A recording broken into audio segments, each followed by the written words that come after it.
भगदड़ की ये तस्वीरें आंध्र प्रदेश की हैं। राजामुंद्री में पुष्कर उत्सव होता है।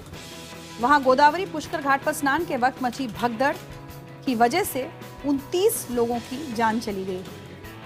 हादसे से साफ है, तस्वीरें आप देख सकते हैं कि प्रशासन भारी भीड़ संभाल पाने में पूरी तरह से नाकाम रहा है और सरकार के इंतजाम पूरी तरह से फेल हो गए। दरअसल इस उत्सव के पहले दिन ही लाखों श्रद्धालु आस्था की डुबकी लगाने राजमुंद्री पहुंचे थे। खुद मुख्यमंत्री चंद्रबाबू नायडू भी पवित्र राजमुंद्री के घाट पर स्नान करने पहुंचे थे। वीआईपी प्रोग्राम खत्म हुआ और लंबे समय से इंतजार कर रही आम जनता की भारी भीड़ घाट की तरफ दौड़ पड़ी। देखते ही देखते एक ही घाट पर भारी भीड़ जुट गई। इसी भीड़ के बीच कुछ महिलाएं गिरी और भगदड़ मच गई। 29 लोगों की मौत की पुष्टि हो चुकी है और मौत का आंकड़ा बढ़ने का डर है। 31 लोगों का अस्पताल में इलाज चल रहा है। पहले स्नान करने के चक्कर में राजमुंद्री के कोठा गम्मा घाट पर जुटे लोग बड़ी संख्या में मुख्य घाट की ओर जाने की कोशिश कर रहे थे। इसी दौरान अचानक भगदड़ मच गई और ये हादसा हो गया। बताया जा रहा है कि घाट पर इस दौरान भीड़ कुछ ज्यादा ही थी। जिस प्रशासन को पहले से भीड़ के लिए इंतजाम करने थे वो हादसे के बाद जागा। तब तक पुण्य कमाने आई कई जान जा चुकी थी। मरने वालों में ज्यादातर महिलाएं बताई जा रही हैं। आनन फानन में घायलों को अस्पताल भेजा गया। घाटों पर भीड़ को नियंत्रित करने का काम शुरू हो गया। हादसे के बाद वीआईपी घाट को आम लोगों के लिए खोल दिया गया।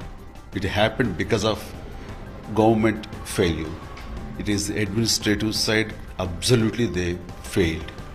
इस बीच प्रधानमंत्री ने मुख्यमंत्री एन चंद्रबाबू नायडू से बात करके हालात का जायजा लिया। आने वाले 12 दिनों में 1 करोड़ लोगों के स्नान करने का अनुमान है। उम्मीद है अब सबक लेते हुए प्रशासन इंतजामों की ओर ध्यान देगा। और अब बात करते हैं नासिक कुंभ की। धरती पर होने वाले सबसे बड़े धार्मिक समागमों में से एक नासिक का सिंहस्थ कुंभ मेला आज से शुरू हो गया। गृह मंत्री राजनाथ सिंह ने ध्वजारोहण कर इसकी शुरुआत की। गृह मंत्री ने परंपरागत तरीके से पूजा अर्चना की। यहाँ पर इस मौके पर महाराष्ट्र के मुख्यमंत्री देवेंद्र फडणवीस और केंद्रीय मंत्री श्रीपद नाइक भी मौजूद थे।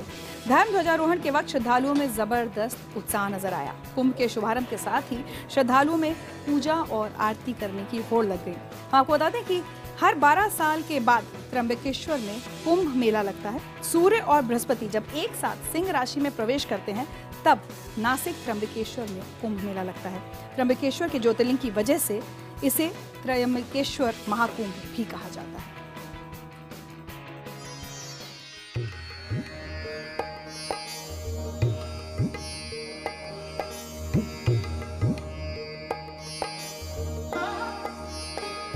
ये कुंभ का रंग है। गोदावरी के पवित्र जल में पाप धोने और पुण्य कमाने का रंग है।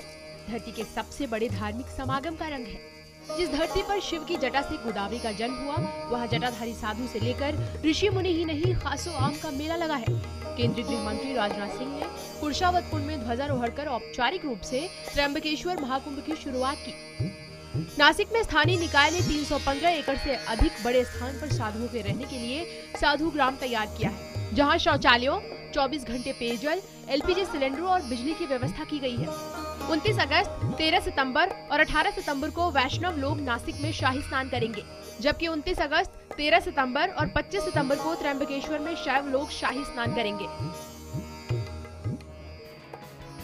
वैसे नासिक में कुंभ की छटा देखते ही बनती है। अगले 2.5 महीने तक यहाँ श्रद्धालुओं का सैलाब उमड़ेगा और नासिक कुंभ के रंग में रंगा नजर आएगा।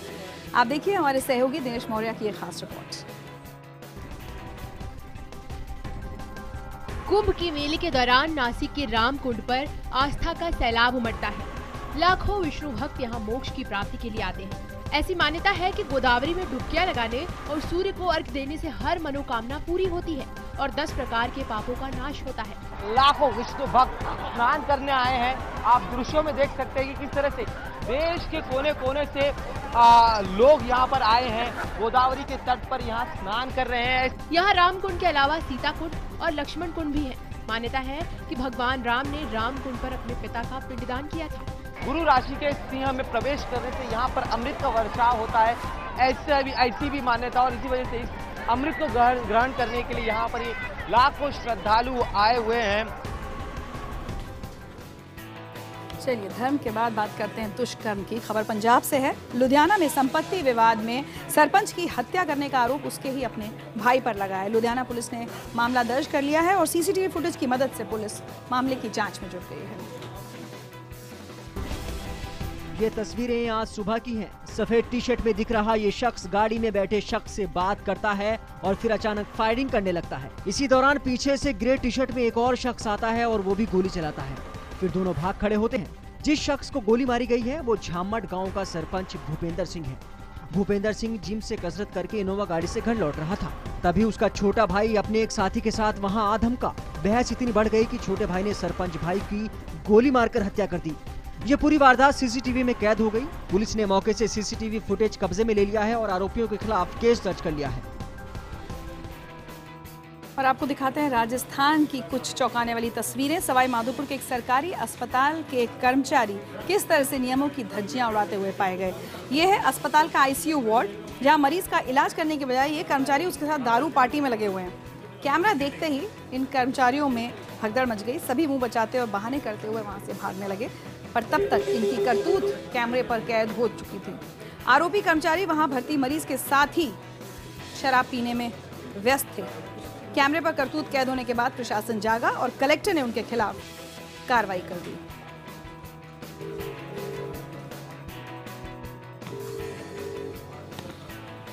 और खबर उत्तर प्रदेश के मुरादाबाद से, जहां छेड़छाड़ के आरोपी युवक को पंचायत के तुगलकी फरमान का शिकार होना पड़ा। पंचायत ने पहले तो आरोपी को घंटों तक मुर्गा बनाए रखा और बाद में उसकी जमकर पिटाई की गई। ये तस्वीरें 13 जुलाई की हैं। मुरादाबाद के कल्याणपुर गांव में भरी पंचायत में मुर्गा बन रहे इस लड़के पर छेड़खानी का आरोप है। खबर गली से बाहर निकली तो लड़की के घर वाले थाने गए, रिपोर्ट दर्ज कराई गई। बावजूद इसके गांव में पंचायत बुलाई गई और इसके बाद जो हुआ वो आपके सामने है। लड़के को न सिर्फ धूप में मुर्गा बनाया गया बल्कि उसके साथ मारपीट भी की गई। इतना ही नहीं, आरोपी लड़के के पिता से पैर पकड़कर माफी मंगवाने के बाद पंचों ने आरोपी को पंचायत से भगा दिया। मेरा हाथ पकड़ लिया और पीछे खींच लिया तो मैंने उसे कब्जा नहीं दिया और फिर मैंने उसे मारा। तुम्हारे साथ बदतमीजी भी की उसने? हाँ, बदतमीजी कर रहा था। फिर मैं उठ कर चली तो उसने मेरे बाल पकड़ लिए, पीछे से बाल पकड़ कर फिर गिरा दिया। फिर मैंने उसे कब्जा नहीं दिया। पंचायत के तुगलकी फरमान की जानकारी मिलने के बाद पुलिस अधिकारियों ने पूरे मामले की जांच के आदेश दिए हैं। साथ ही मामले की जांच कर दोषियों के खिलाफ कड़ी कार्रवाई करने का आदेश दिया है। चलिए खबर महाराष्ट्र से लेते हैं। महाराष्ट्र विधानसभा का आज दूसरा दिन भी हंगामेदार रहा। विपक्ष ने चिक्की घोटाले और फर्जी डिग्री के मुद्दे पर सरकार को घेरा, लेकिन कांग्रेस के आरोपों पर सीएम फडणवीस पहले ही ये साफ कर चुके हैं कि सरकार सभी तरह की जांच के लिए तैयार है, बशर्ते सारे सबूत सामने रखे जाएं।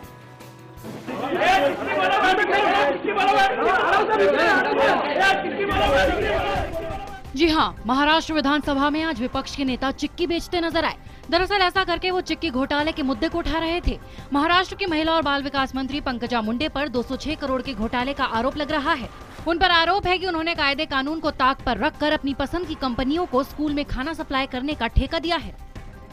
इसके अलावा नेता बोगस डिग्री ले लो के भी नारे लगा रहे थे। महाराष्ट्र के शिक्षा मंत्री विनोद तावड़े की इंजीनियरिंग की डिग्री विवादों में है। पहले दिन भी विधानसभा में पंकजा पंकजा यस पापा गूंजा था।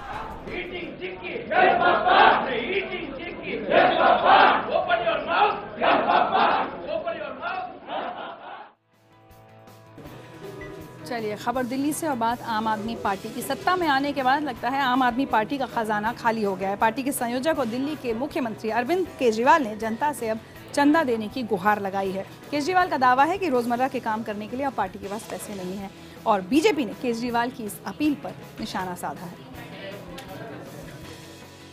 अब हमें अपनी पार्टी चलाने के लिए भी चंदा चाहिए। आप ही लोगों से चंदा चाहिए।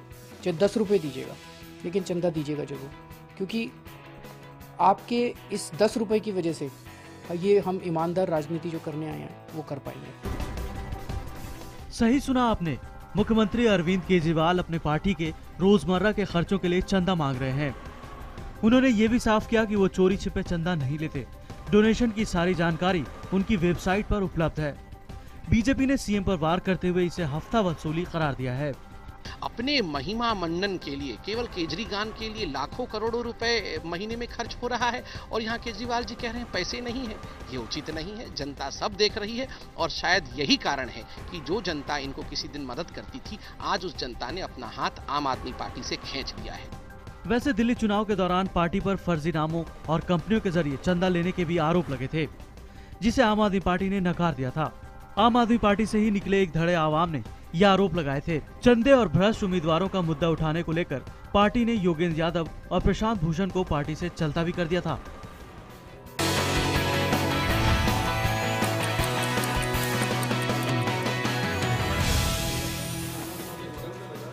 आप देख रहे हैं देश दिन भर खबर उत्तर प्रदेश से। उत्तर प्रदेश सरकार की ओर से सस्पेंड किए गए आईपीएस अमिताभ ठाकुर ने अब फैसले को कोर्ट में चुनौती देने की बात कही है। अमिताभ ठाकुर को सस्पेंड करने के मामले में एक तरफ विरोधी जो दल हैं सारे वो राज्य सरकार को घेरने की कोशिश में लगे हुए हैं, जबकि समाजवादी पार्टी इस फैसले को सही ठहरा रही है।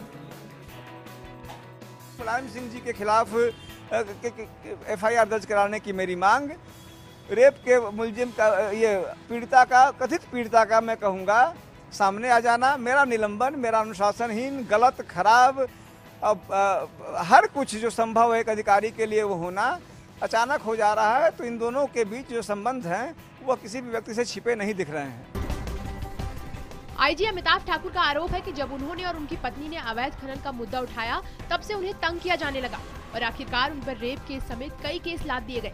बवाल के बीच समाजवादी पार्टी सरकार ने प्रतिक्रिया दी। सरकार की तरफ से जारी बयान में कहा गया कि अमिताभ ठाकुर को अनुशासनहीनता, सरकार विरोधी नजरिए, हाईकोर्ट के निर्देशों की अनदेखी और सेवा नियमों के उल्लंघन के आरोप में निलंबित किया गया है। अमिताभ ठाकुर वही अफसर हैं जिन्होंने एसपी सुप्रीमो मुलायम सिंह यादव पर धमकी देने का आरोप लगाया था। इस आरोप के बाद लखनऊ के गोमती नगर थाने में अमिताभ ठाकुर के खिलाफ रेप का केस भी दर्ज कराया गया।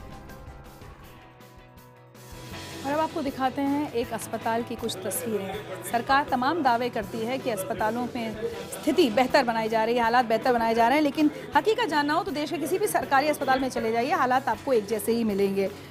कई सरकारी अस्पतालों में आज भी मरीजों का इलाज ज़मीन पर होता है और हैरत की बात यह है कि मरीजों का इलाज कौन कर रहा है ये भी समझ में नहीं आता, क्योंकि कोई यूनिफॉर्म तक निर्धारित नहीं है।